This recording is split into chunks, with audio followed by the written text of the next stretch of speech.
तो राधे राधे साथियों, और ये हमारी वीकली करंट अफेयर्स की क्लास है। कौन सा महीना हम इसमें कवर कर रहे हैं? अगस्त महीना। और कौन कौन से दिन 16 से लेके 23 अगस्त तक के सारे इंपॉर्टेंट क्वेश्चन इसमें हम कवर करने वाले हैं। तो चलिए स्टार्ट करते हैं आज की क्लास बिना टाइम वेस्ट करे। देखो, एक प्रश्न ये देखो कि अभी खेलो इंडिया वाटर स्पोर्ट्स फेस्टिवल 2025 का शुभंकर क्या है? इसका शुभंकर हिमालयन किंगफिशर है। तो याद रखना, हम बात कर रहे हैं खेलो इंडिया वाटर स्पोर्ट्स फेस्टिवल्स की, और इसका आयोजन 21 से लेकर 23 अगस्त तक हुआ। कहां पे? जम्मू कश्मीर के श्रीनगर की डल झील में। तो मैस्कोट आप याद रखना, ये क्या है? हिमालयन किंगफिशर है। नारंगी और नीले रंग का है ये। फिर अगले में पूछ रहे अभी 19वीं स्वतंत्रता दिवस 79 नंबर का जो भी हमने इंडिपेंडेंस डे मनाया, उसकी थीम क्या थी? थीम पूछ रहे हैं। थीम होगा इसका नया भारत। नया भारत समृद्ध, सुरक्षित और साहसी। और मोदी जी ने भी लाल किले की प्राचीर से अभी तिरंगा फहराया था लगातार 12वीं बार, और ये दूसरा सबसे ज्यादा बार है, क्योंकि पहली बार नाम है पंडित जवाहरलाल नेहरू के, उन्होंने 17 बार फहराया, नरेंद्र मोदी ने 12 बार और इंदिरा गांधी ने 11 बार। इन्होंने यहाँ से कुछ इंपॉर्टेंट घोषणाएं भी की है, वो आगे जो भी इंपॉर्टेंट है वो क्वेश्चन के फॉर्मेट में मैं लेकर के आया हूं। अभी आगे बढ़ते हैं। फिर अगले में पूछ रहे हैं कि अभी सभासार नाम से एक वेब पोर्टल को किस मंत्रालय ने लॉन्च किया? तो सही उत्तर हो जाएगा पंचायती राज मंत्रालय ने। तो वेब पोर्टल का नाम याद रखना है, सभासार वेब पोर्टल है, पंचायती राज मंत्रालय ने इसको लॉन्च किया है। एक तरह का आर्टिफिशियल इंटेलिजेंस आधारित ये टूल है, जिसका काम क्या होगा? ग्राम सभा में जो मीटिंग्स होती है उन पर ये रिपोर्ट बनाएगा। देखो, वीकली करंट अफेयर्स हो गया, मंथली करंट अफेयर्स हो गया। मैं एक बार फिर से बता दूं, यहाँ पे मैं आपको जो भी थ्योरी होगी वो शॉर्ट में बताने की कोशिश करूंगा, क्योंकि ज्यादा से ज्यादा इंपॉर्टेंट प्रश्न में आप कवर करने कम से कम समय में। अगर डिटेल्ड में आपको जानना है तो डिटेल्ड के लिए आप डेली करंट अफेयर्स का लेक्चर देख सकते हैं, या उसके अलावा भी मैं पूरा रिटर्न फॉर्मेट में भी आपको यहाँ पे इसीलिए शो कर रहा हूँ, ताकि अगर आप रिटर्न में पढ़ना चाहते हैं तो वीडियो को पॉज कर करके पूरा आप डिटेल में पढ़ेंगे तो आपको सब चीजें डिटेल में समझ में आ जाएगी। फिर देखो अगला क्या है, यूईएफए सुपर कप 2025 का खिताब किस टीम ने जीता है? इसे जीता है पेरिस सेंट जर्मेन ने।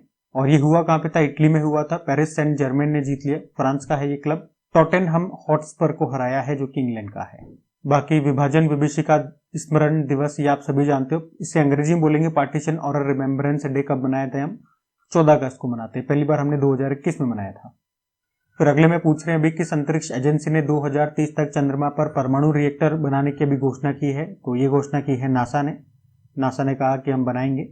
इसके अलावा चाइना और रशिया ने भी कहा हम भी बनाएंगे, लेकिन 2035 तक इन्होंने कहा बनाने की।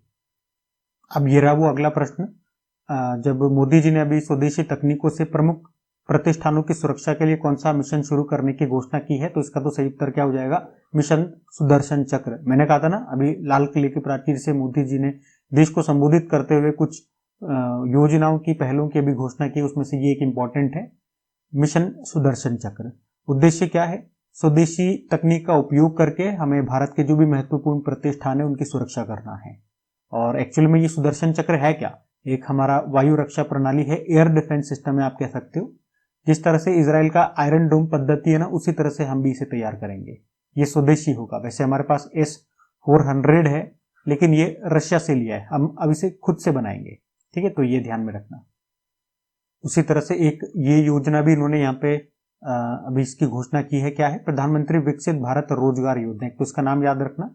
तो प्रश्न देखते हैं पहले, इसके तहत कितनी वित्तीय सहायता दी जाएगी युवाओं को? तो आंसर हो जाएगा इसका 15,000। तो क्या खास बात है इसमें? एक तो योजना का नाम याद रखेंगे, प्रधानमंत्री विकसित भारत रोजगार योजना। इसमें क्या होगा? इसमें EPFO, employees provident fund organisation के रजिस्टर में जो भी युवा रजिस्टर्ड हैं, और वो युवा अगर पहली बार प्राइवेट सेक्टर में नौकरी लगेंगे, तो सरकार ऐसे युवाओं को 2 किस्तों में 15,000 रुपए देगी।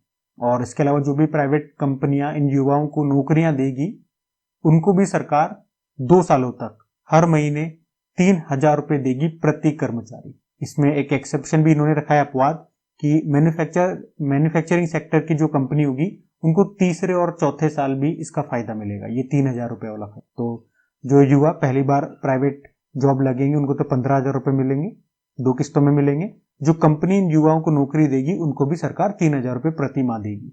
और इसके लिए सरकार ने कितना बजट रखा है वो भी देख लो। लगभग आप कह सकते हो 1 लाख करोड़ रुपए, या एग्जैक्ट डेटा आपके सामने है, 99,446 करोड़ रुपए का बजट रखा है। ठीक है, ये 2-3 डेटा याद रखना।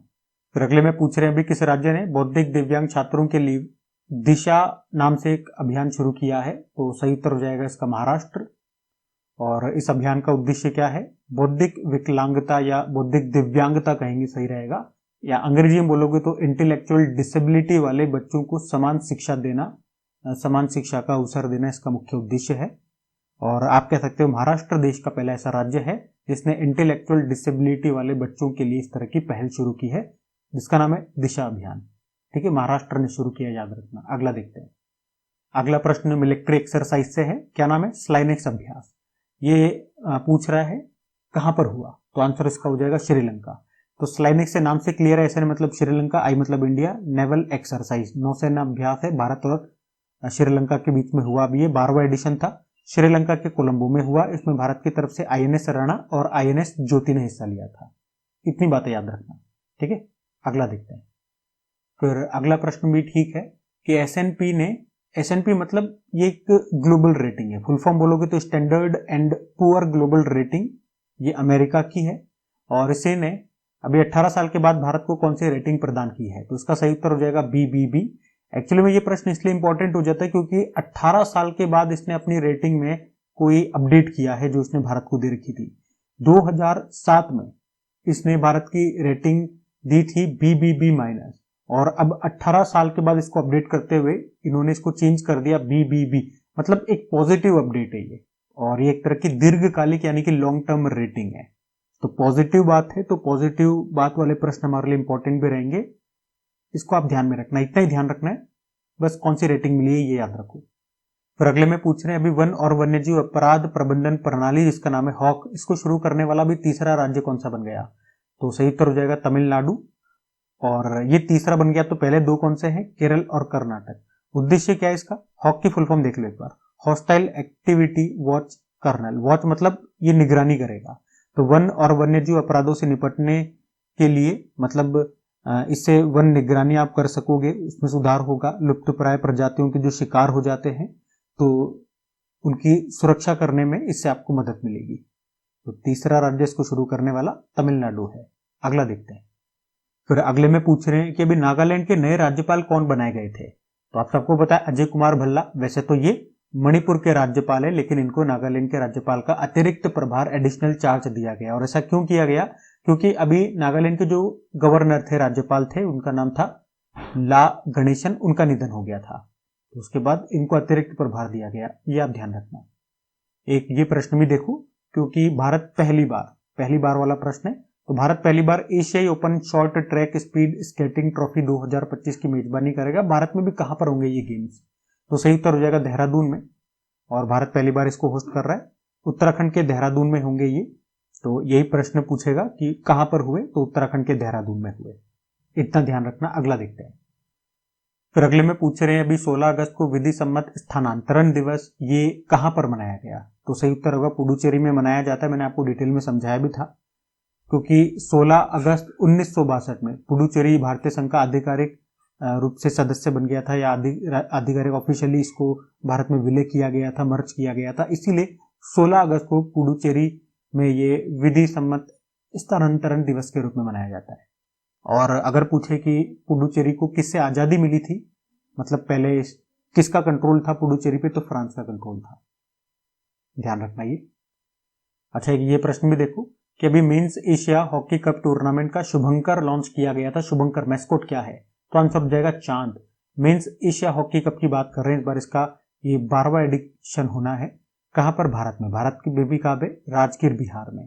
बिहार पहली बार इसे होस्ट कर रहा है। इसका मैस्कोट है चांद। अब ये चांद यहाँ पे रिप्रेजेंट करता है बाघ को, बिहार के वाल्मीकि टाइगर रिजर्व के जो बाघ हैं उसको ये रिप्रेजेंट कर रहा है। उसके अलावा ये जो चांद नाम दिया गया है, भाई चांद हम किन्हें कहते थे, और भाई संबंध देखो किसका है, हॉकी का है। तो हॉकी के महान जादूगर मेजर ध्यानचंद जी को चांद के नाम से भी जाना जाता था, इसलिए चांद इसका नाम रखा गया है। फिर अगले में पूछ रहे हैं अभी वर्ल्ड फूड इंडिया 2025 कॉन्फ्रेंस का आयोजन ये कहां पर किया गया, तो आंसर इसका हो जाएगा नई दिल्ली में किया गया। इस बार ये इसका चौथा संस्करण था। थीम याद रख लेना, प्रोसेसिंग फॉर प्रॉस्पेरिटी। ठीक है, अच्छा प्रश्न है ये भी, थीम पूछी जा सकती है। फिर अगले में पूछ रहे हैं कि इंटरनेशनल ओलंपिक कमेटी ने अभी किसे मानसिक स्वास्थ्य राजदूत के रूप में अभी नियुक्त किया है, मेंटल हेल्थ एम्बेसडर के रूप में, तो सही उत्तर हो जाएगा अभिनव बिंद्रा। वैसे तो दुनिया भर से ऐसे 10 खिलाड़ियों को चुना है मेंटल हेल्थ एम्बेसडर के रूप में, लेकिन ये एक भारतीय हैं, तो हमारे लिए इनका नाम इंपॉर्टेंट रहेगा, अभिनव बिंद्रा का, जो कि एक शूटर रहे हैं। काम क्या होगा इनका, जो भी एथलीट्स होते हैं उनको मेंटल हेल्थ के बारे में सिखाएंगे और बताएंगे ये। ठीक है, तो अभिनव बिंद्रा का नाम याद रखना। और इंटरनेशनल ओलंपिक कमेटी का मुख्यालय कहां पर है, लुज़ेन स्विट्जरलैंड में है। अगला देखते हैं। अगले प्रश्न में एक बुक है, बुक क्या है, gunned down murder of an Olympic champion. इस बुक को किसने लिखा है, तो आंसर होगा संदीप मिश्रा ने लिखा है। और ये बुक किनके ऊपर है ये भी पूछा जा सकता है। भारतीय हॉकी प्लेयर रहे पृथ्वीपाल सिंह के ऊपर ये बुक लिखी गई है। और पृथ्वीपाल सिंह से एक प्रश्न बन जाएगा कि अर्जुन अवार्ड पाने वाले ये पहले पुरुष हॉकी प्लेयर थे, क्योंकि सबसे पहले जो अर्जुन अवार्ड की शुरुआत कब होती है, 1961 में ही होती है। और इस समय कई खिलाड़ियों को मिला था अर्जुन अवार्ड, जिसमें 2 हॉकी प्लेयर थे, एक महिला थी और एक पुरुष थे। तो पुरुष में यही थे पृथ्वीपाल सिंह। पद्मश्री इनको 1967 में मिला था। तो इन्हीं के ऊपर बुक है, बुक का नाम याद रखना, लेखक का नाम याद रखना। अगला देखते हैं। फिर अगले में क्या पूछ रहे हैं, पूर्व ट्विटर के जो सीईओ रहे पराग अग्रवाल, इन्होंने मशीनों के लिए वेब बनाने के लिए एक एआई स्टार्टअप को लॉन्च किया है। इस एआई स्टार्टअप का नाम हमसे पूछ सकते हैं, तो आंसर हो जाएगा पैरेलल। ठीक है, तो ट्विटर के पूर्व सीईओ पराग अग्रवाल ने ये एक एआई स्टार्टअप लॉन्च किया है। काम क्या होगा, मशीनों के लिए वेब बनाने का इसका काम होगा। एआई के लिए वेब इंफ्रास्ट्रक्चर तैयार करेगा ये स्टार्टअप। नाम याद रखना, इसका नाम है पैरेलल। ठीक है, अगला देखते हैं। एक ये डे वाला प्रश्न और है, विश्व फोटोग्राफी दिवस ये कब मनाया जाता है, 19 अगस्त को मनाया जाता है। थीम है माई फेवरेट फोटो। वैसे 19 अगस्त को एक और दिवस होता है, विश्व मानवतावादी दिवस, वर्ल्ड ह्यूमैनिटेरियन डे। तो ये दोनों दिवस याद रखना। फिर अगर बात करते हैं अभी मिस यूनिवर्स इंडिया 2025 का खिताब किसने जीता, तो ये जीता है मणिका विश्वकर्मा ने। ये कहाँ की रहने वाली है, राजस्थान के गंगानगर की ये रहने वाली है। और अभी इन्होंने ही जयपुर में जो आयोजन हुआ था मिस यूनिवर्स इंडिया का, वहीं पे ये खिताब जीता है। और अब जो 74th नंबर के मिस यूनिवर्स होंगे वहां पे ये भारत को रिप्रेजेंट करती है। और ये प्रश्न पूछा जा सकता है कि इसका आयोजन कहां पर होगा, तो उसका आयोजन याद रखना थाईलैंड में होगा।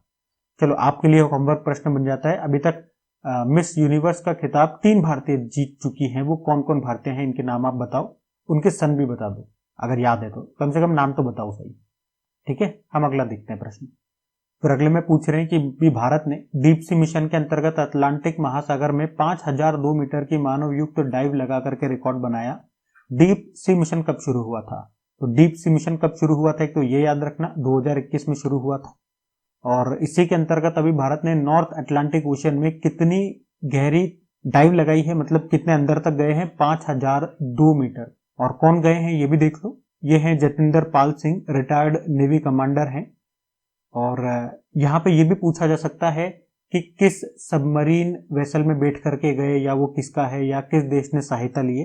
तो इसमें फ्रांस का एक सबमरीन है या सबमर्सिबल वेसल है जिसमें बैठ करके ये नीचे गए, उसका नाम भी देख लो, नोटाइल है। तो ये भी पूछा जा सकता है किस देश की सहायता से, फ्रांस की सहायता से, और ये फ्रांस का ही है। ठीक है, तो ये 2-3 पॉइंट आप टिप्स पे याद रखना, क्योंकि इतना गहरा हम पहली बार गए तो हमारे लिए एक अचीवमेंट है ये। और डीप सी मिशन न्यूज में था, ये भी पूछ सकते हैं कब शुरू हुआ था, 2021 में। ठीक है, अगला देखते हैं। फिर अगले में पूछ रहे हैं अभी किस देश ने 2036 तक वेनेरा डी शुक्र मिशन को लॉन्च करने की घोषणा की है, तो इसका सही उत्तर हो जाएगा रशिया। रशिया ये फिर से शुक्र मिशन पे जाना जाता है। तो याद रखना अभी रशिया ने कहा कि वो 2036 तक या उससे पहले ही शुक्र ग्रह पर वेनेरा डी मिशन को लॉन्च करेगा। और वैसे मैं आपको बता दूं कि रशिया इससे पहले भी 1961 और 1983 में, जब ये सोवियत संघ था, यूएसएसआर था, इसने 4 वेनेरा प्रोब लॉन्च किए थे जो कि शुक्र की सतह की फोटो लेकर के आए थे। और अब ये एक बार फिर से शुक्र के लिए, शुक्र ग्रह के लिए वेनेरा डी मिशन लॉन्च करेगा। शुक्र यानी कि विनस। और शुक्र के लिए नासा ने भी 2 मिशन की घोषणा कर रखी है, डेविंची प्लस और वेरिटास। और भारत ने भी कहा है शुक्र के लिए हम भी एक मिशन लॉन्च करेंगे। कौन सा है वो, शुक्रयान। शुक्रयान नाम से शुक्र परिक्रमा मिशन होगा हमारा। या तो हम इसे 2028 में पॉसिबल नहीं हुआ तो 2031 तक लॉन्च करेंगे। कब लॉन्च करेंगे ये इंपॉर्टेंट नहीं रहेगा, क्योंकि ये तो चेंज होता रहता है। ये याद रख लो कौन सा है, नाम क्या है, नाम याद रख लेना है ना। शुक्र ये हमारे सौरमंडल का सबसे गर्म ग्रह है, इसे पृथ्वी की जुड़वा बहन भी कहते हैं। और शुक्र और यूरेनस यानी कि वीनस और यूरेनस ये अन्य ग्रहों के विपरीत यानी कि उल्टी दिशा में घूमते हैं, ये भी ध्यान रखना। इसे मॉर्निंग स्टार, इवनिंग स्टार भी कहा जाता है। ठीक है, इंपॉर्टेंट फैक्ट्स हो गए, इससे ध्यान में रखना। अगला दिखता है। एक प्रश्न ये देखो, अभी दुनिया के पहले विश्व humanoid robot games, world humanoid robot games, इसका आयोजन कहां पर हुआ था? इसका आयोजन बीजिंग में हुआ था, पहली बार हुआ था। तो ये आप ध्यान रख सकते हैं, पूछ सकता है कहां पर हुआ था। चाइना, बीजिंग में हुआ था। मतलब इंसान के रूप में यहाँ पे रोबोट्स को बनाया गया था और उनके बीच में कई तरह के कंपटीशन कराए गए थे। एक तरह का स्पोर्ट्स कंपटीशन था ये, जिसमें लगभग 16 देशों के 500 से ज्यादा रोबोट्स ने हिस्सा लिया था। रनिंग कराई गई इनके बीच में, फुटबॉल खिलाया गया, बॉक्सिंग करवाई गई, टेबल टेनिस, इस तरह के स्पोर्ट्स कंपटीशन इनके बीच में करवाए गए थे। ठीक है, तो ध्यान रखना। फिर अगले में पूछ रहे हैं भी किस अंतरराष्ट्रीय हवाई अड्डे ने दुनिया का पहला एआई संचालित इमिग्रेशन कॉरिडोर लॉन्च किया है? तो सही उत्तर हो जाएगा दुबई इंटरनेशनल एयरपोर्ट ने। इसका मतलब क्या हो गया, जिस तरह से हवाई अड्डे में हम जाते हैं तो हमारी चेकिंग होती है, वहां पे इंसान खड़े होते हैं, उनके हाथ में एक मशीन होती है, वो हमें चेक करते हैं, हमारे पासपोर्ट वगैरह चेक करते हैं। ठीक है, हम कोई सामान तो चोरी करके नहीं ले जा रहे ना, या गलत तरीके से, मतलब पूरी हमारी चेकिंग होती है, तो उसमें टाइम लगता है। लेकिन यहाँ पे क्या होगा, एआई ऑपरेटेड, पूरी तरह से एआई संचालित एक इमिग्रेशन कॉरिडोर होगा, पूरा एक गलियारा होगा जिसमें एक बार में 10 लोग जाएंगे और ये एआई जो सिस्टम लगा होगा वो सबको एक साथ चेक कर लेगा। मात्र 14 सेकंड में सबको चेक कर लेगा पूरी तरह से, ये आगे निकाल देगा। यहाँ पे तो एक एक करके चेक होता था, तो इससे क्या हो रहा है, स्पीड बढ़ेगी, लोग जल्दी जल्दी आगे बढ़ेंगे। तो एआई ऑपरेटेड होगा, ये दुनिया का पहला इस तरह के का जिसमें इंसान का यूज नहीं होगा। आर्टिफिशियल इंटेलिजेंस का यूज करके ये यहाँ पे इंसानों को चेक करेंगे। मतलब 14 सेकंड के अंदर पूरे इंसान की बायोमेट्रिक प्रोसेस ये पूरी कर लेगा। तो याद रखना कहां पे, दुबई एयरपोर्ट पे। अगला देखते हैं। एक ये प्रश्न और देखो, अभी वैश्विक प्लास्टिक संधि वार्ता आईएनसी 5.2 ये अभी कहां पर हुई? तो जेनेवा स्विट्जरलैंड में हुई है। आईएनसी मतलब हो गया inter government negotiating committee. Actually मैंने आपको बताया था कि 2022 में यूनाइटेड नेशन एनवायरनमेंट प्रोग्राम ने दुनिया को प्लास्टिक पॉल्यूशन से बचाने के लिए एक बाध्यकारी संधि का प्रस्ताव रखा था। कहां पे? नैरोबी, केन्या में।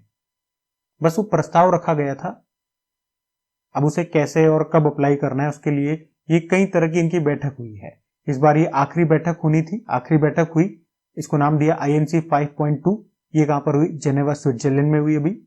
लेकिन इसमें एक बुरी बात यह हुई कि इस बैठक में भी कोई सहमति देशों के बीच में नहीं बन पाई, क्योंकि ये एक तरह की बाध्यकारी संधि थी। बाध्यकारी मतलब अगर इन्होंने रूल्स जो भी पॉलिसी एक बार ला दिए, कोई देश अगर उनको नहीं मानेगा तो फिर उसको पेनल्टी या जो भी फाइन होगा वो भरना पड़ेगा। तो बहुत सारे देश हैं, उन्होंने कहा नहीं ये नहीं कर सकते, वो नहीं कर सकते, तो सहमति आसानी से नहीं बन पाती है ऐसे मामलों। ठीक है, तो हमें तो ये याद रखना है, ध्यान रखना, जेनेवा स्विट्जरलैंड। अगला देखते हैं। फिर अगला प्रश्न भी इंपॉर्टेंट रहेगा। अभी कहां पर रेल पटरियों पर भारत का पहला सौर पैनल सिस्टम ये लगाया गया? तो आंसर हो जाएगा वाराणसी में। मतलब रेल पटरियों के बीच में, जिस तरह से ये रेल की पटरियां होती, तो यहां इन बीच में ही इन्होंने सोलर पैनल लगा दिए हैं। किसने लगाया? याद रखना, बनारस लोकोमोटिव वर्क्स जो वाराणसी में है, उसी ने रेल पटरियों के बीच में ये इस तरह का भारत में पहली बार इस तरह का ऐसा काम किया गया है। पटरियों के बीच में सोलर पैनल लगा दी। और कितना लंबा ट्रैक है जिसपे ये काम किया गया? 70 मीटर लंबे ट्रैक पे ये सोलर पैनल लगाए गए। किस तरह के पैनल हैं? ये रिमूवेबल है, मतलब जब भी पटरियों का काम करना होगा तो इन्हें हटा सकते हो, फिर से लगा सकते हो। इस तरह के टोटल 28 पैनल लगाए गए हैं। इसकी कैपेसिटी कितनी होगी? 15 किलोवाट की इसकी कैपेसिटी होगी। ठीक है, तो इस तरह से आपसे पूछ सकते हैं। कहां पर? वाराणसी शहर पूछेंगे, किसने? Banaras locomotive works. ठीक है, समझ गए ना? अगला प्रश्न देखते हैं। फिर अगले में डे वाला प्रश्न है कि भारत में अक्षय ऊर्जा दिवस ये कब मनाया गया? तो आंसर हो जाएगा 20 अगस्त को मनाया गया है। रिन्यूएबल एनर्जी डे के रूप में मनाते हैं। और 2 दिवस और याद रखना 20 अगस्त से ही। एक तो राजीव गांधी जी की जयंती होती है, तो उस दिन को हम सद्भावना दिवस के रूप में मनाते हैं। और 20 अगस्त को वर्ल्ड मॉस्किटो डे के रूप में भी मनाया जाता है। ठीक है, तो 20 अगस्त को ये 3 दिवस हो गए। अगला देखते हैं। फिर अगले में पूछ रहे हैं अभी संसद में संसदीय कार्रवाई के लिए अभी कितनी और भाषाओं को जोड़ दिया गया है? तो आंसर हो जाएगा 3 और भाषाओं को जोड़ दिया गया है। और कौन कौन सी वो 3 भाषाएं? कश्मीरी, कोंकणी और संथाली। तो इस तरह से हमारे जो अभी 8वीं अनुसूची में जो 22 भाषाएं शामिल है, वो टोटल अभी इसमें जोड़ दी गई है। जोड़ दी गई है का इसका मतलब क्या होता है? यदि पार्लियामेंट में कोई भी व्यक्ति अगर भाषण देता है, तो बहुत से मेंबर ऐसे होते हैं जिन्हें हिंदी या अंग्रेजी नहीं आती, तो वे अपनी मदर लैंग्वेज में इन भाषण को या इन जो भी भाषण दे रहे हैं उसके अनुवाद को सुन सकते हैं। लेकिन वो भाषा इन 22 लैंग्वेजेस में होनी चाहिए। तो फाइनल 3 को जोड़ा गया है, तो एग्जाम में ये पूछ सकते हैं, ध्यान में रखना, कश्मीरी, कोंकणी और संथाली। फिर अगले में क्या पूछ रहे हैं, एक योजना है श्रमश्री योजना। श्रमश्री योजना ये कहाँ पे शुरू हुई है, तो आंसर हो जाएगा पश्चिम बंगाल में। अच्छा, ये योजना है क्या, तो जो माइग्रेंट वर्कर्स होते हैं, माइग्रेंट वर्कर्स मतलब जो किसी दूसरे राज्य में काम करने के लिए जाते हैं। अच्छा, यहाँ पे थोड़ा सा ये गलत लिखा हुआ है, दूसरे राज्यों से पश्चिम बंगाल में लौट रहे नहीं है, ऐसा नहीं होगा भाई। माइग्रेंट वर्कर्स क्या हो जाएगा, पश्चिम बंगाल के जो वर्कर्स थे वो दूसरे राज्यों में काम करने के लिए गए थे, लेकिन वहां पे उनको काम नहीं मिलता, तो वापस जब वो पश्चिम बंगाल लौट करके अगर आ जाएंगे तो सरकार ने कहा कि इस योजना के तहत हम आपको 1 साल तक हर महीने 5,000 रुपए आपको फाइनेंशियल सहायता देंगे। कौन सी योजना है, श्रमश्री योजना। तो माइग्रेंट वर्कर्स के लिए ये योजना है। माइग्रेंट वर्कर्स क्या होता है, मैंने आपको बताया, जो एक राज्य से दूसरे राज्य में काम करने के लिए जाते हैं, तो माइग्रेंट वर्कर्स उनको कहते हैं। ठीक है, तो ध्यान रखना कितने, 5,000 रुपए की वित्तीय सहायता दी जाएगी। अगला देखते हैं। अब ये भी एक अच्छा प्रश्न है कि अभी उत्तर प्रदेश का पहला ग्रीन हाइड्रोजन प्लांट ये कहां पर स्थापित किया गया, तो सही उत्तर हो जाएगा गोरखपुर में। और अभी इसका उद्घाटन खुद उत्तर प्रदेश के मुख्यमंत्री योगी आदित्यनाथ जी ने किया है। ये उत्तर प्रदेश का पहला ग्रीन हाइड्रोजन प्लांट है, उत्तर प्रदेश का पहला, और आप यूं कह सकते हो देश का ये दूसरा है। कहां पर किया गया, गोरखपुर में किया गया। गोरखपुर में भी अगर अंदर पूछेंगे तो खनीमपुर विलेज है, वहां पर टोरेंट ने इसको स्थापित किया है, टोरेंट कंपनी ने, तो ये आप ध्यान में रखना। अब जैसे मैंने कहा ना कि ये उत्तर प्रदेश का तो पहला है लेकिन देश का दूसरा है, तो देश का पहला कौन सा था, देश का पहला make in India green hydrogen plant ये कहां पर स्थापित हुआ था, तो ये गुजरात के कांडला पोर्ट में, जिसे आप दीनदयाल पोर्ट कहते हैं, वहां पर स्थापित हुआ था। ये भी इंपॉर्टेंट प्रश्न रहेगा, अच्छा एग्जाम में इस तरह के प्रश्न आते हैं, ध्यान में रखना। अगला देखते हैं। फिर अगले में पूछ रहे हैं, अभी प्रेस महापंजीयक ने समाचार पत्रों और पत्रिकाओं के पंजीकरण के लिए रजिस्ट्रेशन को सरल बनाने के लिए भी कौन सा पोर्टल लॉन्च किया है, तो सही उत्तर हो जाएगा प्रेस सेवा पोर्टल। और हमारे प्रेस महापंजीयक, अंग्रेजी में बोलोगे press registrar general of India, ये कौन है, योगेश बावेजा। अभी इन्होंने ही ये प्रेस सेवा पोर्टल को लॉन्च किया है। उद्देश्य मैंने आपको समझा दिया, समाचार पत्र या पत्रिकाओं के रजिस्ट्रेशन को आसान बनाना, ये इसका उद्देश्य है। पोर्टल का नाम याद रखना। अगला देखते हैं। फिर अगले में पूछ रहे हैं कि अभी केंद्र ने किस शहर के नाम को बदलकर भगवान परशुराम के नाम पर करने की मंजूरी दे दी है, तो यह है जलालाबाद। और जलालाबाद कहाँ का, ये उत्तर प्रदेश का है। उत्तर प्रदेश के शाहजहांपुर जिले में आपको मिलेगा जलालाबाद, और अभी इसी का नाम बदलकर भगवान परशुराम जी के नाम पे परशुरामपुरी किया जाएगा, ये आप ध्यान में रखना। जलालाबाद हो जाएगा परशुरामपुरी। फिर अगले में पूछ रहे हैं, विश्व वरिष्ठ नागरिक दिवस, वर्ल्ड सीनियर सिटीजन डे कब मनाया जाता है, तो 21 अगस्त को मनाया जाता है। थीम क्या है, समावेशी भविष्य के लिए बुजुर्गों की आवाज को सशक्त बनाना। वैसे 21 अगस्त को विश्व उद्यमी दिवस भी होता है, वर्ल्ड एंटरप्रेन्योरशिप, ये भी ध्यान में रख। अच्छा, ये भी अच्छा प्रश्न रहेगा कि अभी WHO ने रूबेला मुक्त किस देश को घोषित कर दिया, तो आंसर हो जाएगा नेपाल को। और इस तरह से आप कह सकते हो कि नेपाल ये रूबेला मुक्त होने वाला छठा साउथ ईस्ट एशियन कंट्री बन गया है। रूबेला एक वायरल इन्फेक्शन है, रूबेला वायरस से होता है, इसे जर्मन मीजल्स भी कहा जाता है। और इसके लिए जो वैक्सीन लगती है वो MR वैक्सीन होती है। MR मतलब मीजल्स रूबेला, मीजल्स जिसे आप खसरा बोलते हो। तो अभी तो नेपाल इससे मुक्त हो गया, लेकिन एक प्रश्न ये बन सकता है, देखो कि जो भारत है इसने अप्रैल 2025 में राष्ट्रीय शून्य खसरा रूबेला उन्मूलन अभियान शुरू किया था। अंग्रेजी में बोलोगे तो national zero measles rubella elimination campaign. और भारत का मीजल्स रूबेला मुक्त होने का लक्ष्य क्या है, कब तक हम इससे मुक्त होने का लक्ष्य रखते हैं, 2026 तक। ठीक है, लेकिन अभी तो नेपाल हो गया, नेपाल का नाम याद रखना। अगला देखते हैं। अगले में पूछ रहे हैं, अभी भारत का 22वां IIM ये कहां पर स्थापित किया जाएगा, याद रखना गुवाहाटी में स्थापित किया जाएगा। इसके लिए अभी लोकसभा में जो IIM अमेंडमेंट बिल 2025 इसको पास किया गया है। और IIM से याद रखना, IIM मतलब क्या होता है, इंडियन इंस्टीट्यूट ऑफ मैनेजमेंट। और ये 22वां होगा, तो आप पूछ सकते हो पहला कौन सा था, IIM कलकत्ता था, 1961 में आया था। और भारत के बाहर कैंपस खोलने वाला पहला IIM भी पूछ सकता है, IIM अहमदाबाद है, कहां पर खुला है, दुबई में खुला है। ठीक है, ये 3 बातें याद रखना। अगला देखते हैं। फिर देखो अगले में क्या पूछ रहे हैं कि जनजातीय कार्य मंत्रालय ने अभी जनजातीय समुदायों को सशक्त बनाने के लिए भी एक अभियान शुरू किया। कौन सा अभियान है वो, आदि कर्मयोगी अभियान है।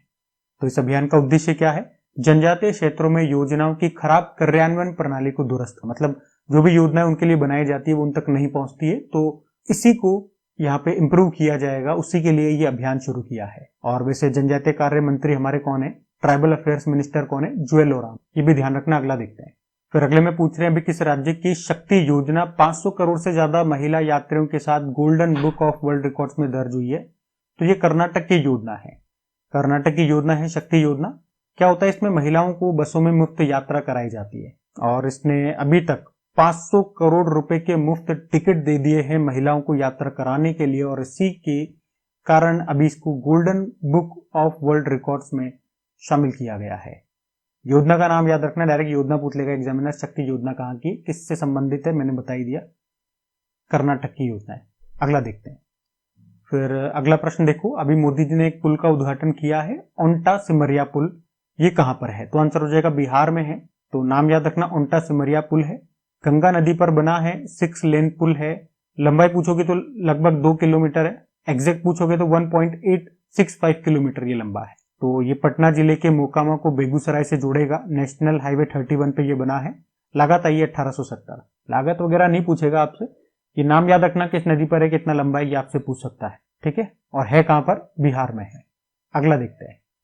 फिर अगले में पूछ रहे हैं, अभी लोकसभा में पारित ऑनलाइन गेमिंग बिल 2025 के तहत किन खेलों पर प्रतिबंध लगाया गया है? हार्मफुल ऑनलाइन मनी गेम्स, पैसा कमाने वाले जो लालच देने वाले जो गेम्स होते हैं उनके ऊपर, जैसे कि ड्रीम 11 हो गया, आओ करोड़पति बने, 1 करोड़ का, 2 करोड़ का, 5 करोड़, कितना बड़ा इनाम, इस तरह के जो गेम्स आते हैं ना, जो एडवर्टीजमेंट होते हैं, जिनके चक्कर में बच्चे और युवा फंस जाते हैं जल्दी पैसा, ज्यादा पैसा कमाने के चक्कर में। लेकिन अब इनकी बैंड बजेगी।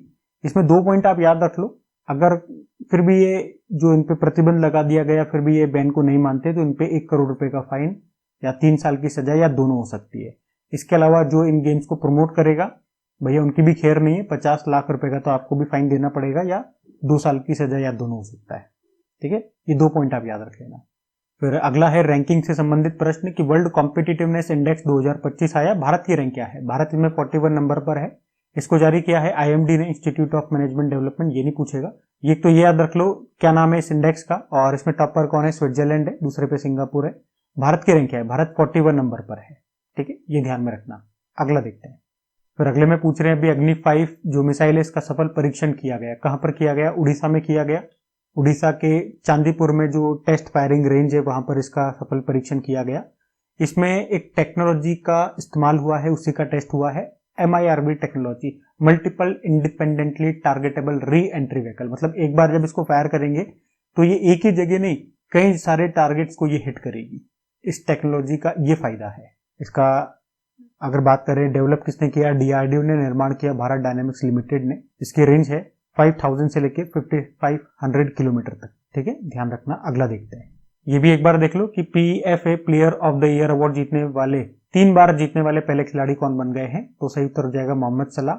ये इजिप्ट के प्लेयर हैं, इजिप्ट के फुटबॉल प्लेयर हैं। और PFA का क्या मतलब हो गया? प्रोफेशनल फुटबॉलर्स एसोसिएशन, इसी के द्वारा ये अवार्ड दिया जाता है। और इस अवार्ड को 3 बार जीत चुके हैं ये, और इस अवार्ड को 3 बार जीत चुके हैं ये, और ऐसा करने वाले ये पहले खिलाड़ी बन गए, तो इसीलिए ये प्रश्न हमने ले लिया, ध्यान रखना आप। और हाँ, ये मेंस प्लेयर को ही दिया जाता है, ये भी इसकी खासियत है, वुमेन्स को नहीं, मेंस प्लेयर को दिया जाता है। और किस टीम के हैं मोहम्मद सलाह, ये भी जानना चाहो तो लिवरपूल के ये प्लेयर है, ठीक है। अगला देखते हैं। फिर अगले में पूछ रहे हैं, अभी 28वीं राष्ट्रीय ई गवर्नेंस सम्मेलन का आयोजन ये कहां पर किया जाएगा? तो सही उत्तर हो जाएगा विशाखापट्टनम में किया जाएगा, मतलब ये सितंबर में होगा। 28 नंबर का national conference on e governance कहां पर? आंध्र प्रदेश के विशाखापट्टनम में होगा। और थीम याद रख लो, थीम इंपॉर्टेंट रहेगी, विकसित Bharat, civil services and digital transformation. पिछला इसका जो एडिशन है 2024 में हुआ था, 27 को मुंबई में हुआ था, और पहला एडिशन 1997 में हुआ था हैदराबाद में। अभी विशाखापट्टनम में हो रहा है 2025-16, ये ध्यान रखना। फिर ये भी एक स्पोर्ट्स वाला प्रश्न है, टूर्नामेंट से संबंधित प्रश्न कि 2025 में वर्ल्ड बॉक्सिंग चैंपियनशिप को होस्ट कौन कर रहा है? तो इंग्लैंड कर रहा है। ये भी सितंबर में होगा, लिवरपूल इंग्लैंड में, पहला एडिशन है, तो प्रश्न इंपॉर्टेंट रहेगा। और साथ में इन्होंने ये भी बता दिया कि अगला वाला 2027 में होगा, अस्ताना कजाकिस्तान में होगा, ठीक है, ध्यान रखना। फिर अगला प्रश्न भी अच्छा है, देखो क्या है कि अभी नासा के जेम्स वेब स्पेस टेलीस्कोप ने किसके 29वें चंद्रमा की खोज की है? इसका नाम है S2025U1। यू से ही पता लग जाएगा इसका आंसर क्या हो जाएगा, यूरेनस, जिसे हिंदी में आप अरुण कहते हो। तो 2-3 पॉइंट जो काम के हैं वो आपको याद रखने में बता दूं कि नासा का है ये जेम्स वेब स्पेस टेलीस्कोप, इसी ने यूरेनस ग्रह के 29वें उपग्रह की खोज की है, इसका नाम अभी ये रखा है। तो यही आपसे एग्जामिनर यहीं से प्रश्न पूछ लेगा कि यूरेनस के टोटल उपग्रह कितने हैं, तो 29 हो चुके हैं अब। बाकी ये सारे स्टैटिक पॉइंट्स हैं, आप रीड कर सकते हैं आराम से। एक बार मैं ये शीट आपको दिखा देता हूं, ये इंपॉर्टेंट रहेगी आपके लिए। इसमें आप देख सकते हो टोटल कितने उपग्रह हैं, मून है, दो के कुछ भी नहीं है, मरकरी और वीनस के तो कुछ भी नहीं है, भारत का एक आप जानते ही हो। बाकी सबसे ज्यादा वाला याद रख लो, एक तो शनि यानी कि सैटर्न 274 है, और जब ये करंट अफेयर्स का हमने पढ़ा यूरेनस के 29 हो गए हैं। ठीक है, ये ध्यान रख लेना। अगला देखते हैं। फिर अगले में पूछ रहे हैं अभी कॉर्पोरेट वेबसाइट को .bank.in डोमेन पर शिफ्ट करने वाला पहला पब्लिक सेक्टर बैंक कौन सा बन गया, तो आंसर हो जाएगा पंजाब नेशनल बैंक। इसका सीधा सा मतलब ये हो गया कि जो बैंक की जो वेबसाइट होती है, जैसे लिखी होती है HTTP और यहाँ पे लिखा होगा मान लो पंजाब नेशनल बैंक, उसके बाद जो यहाँ पे आता है उसे कहते हैं डोमेन नेम। तो अब इसका जो डोमेन नेम होगा वो क्या होगा, .bank.in। इसका फायदा क्या है, जो लोग नकली वेबसाइट बना लेते हैं वो अब ऐसा नहीं कर पाएंगे, जो ग्राहक होंगे वो भी समझ पाएंगे कि हाँ इसके आगे .bank.in लिखा हुआ है, मतलब ये पंजाब नेशनल बैंक की ओरिजिनल साइट है। कुछ और लिखा होगा मतलब वो फेक है, वो फर्जी है। तो इस डोमेन नेम को अपनाने वाला भी पहला पब्लिक सेक्टर बैंक कौन सा बन गया है, पंजाब नेशनल बैंक बन गया है। ये आपको ध्यान रखना है। ठीक है, अगला देखते हैं। देखो अगले में क्या पूछ रहे हैं अभी, राष्ट्रमंडल भारोत्तोलन championship Commonwealth weight lifting championship 2025 इसका आयोजन कहां पर होगा, तो ये होगा अहमदाबाद में। देखो यहाँ पे मैं आपको 3 पॉइंट बताता हूँ कि इस साल अहमदाबाद में 3 तरह के कंपटीशन या टूर्नामेंट का आयोजन होगा।